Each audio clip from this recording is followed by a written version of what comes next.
আসসালামু আলাইকুম বন্ধুরা, তোমরা সবাই কেমন আছো? আশা করি সবাই ভালো আছো, আমিও ভালো আছি। আজকে তোমাদের সামনে নিয়ে আসলাম লুটে ফুটে, কিন্তু আমি সব একসাথে দিয়ে দিলাম। এই হলুদ মরিচের গুঁড়া, একটু ধনিয়ার গুঁড়া, আর এখানে 4টা বড় বড় খোয়ার রসুন, আর 7-8টা পেঁয়াজ, আর হচ্ছে এই লুটে শুটকি। কারণ আমি অনেকক্ষণ ধরে ধুয়ে গরম পানি দিয়ে ভিজিয়ে রাখছিলাম।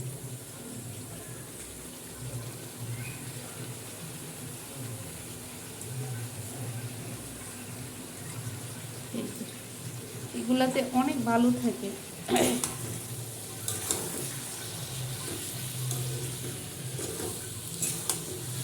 তো কার কার এরকম শুটকি বোনা খাইতে পছন্দ করে।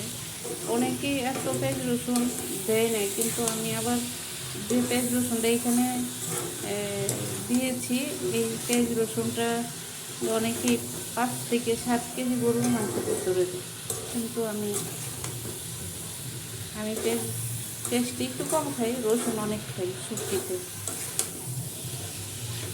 তো কার কার পছন্দ এরকম খাবার খেতে কমেন্ট বক্সে জানিয়ে।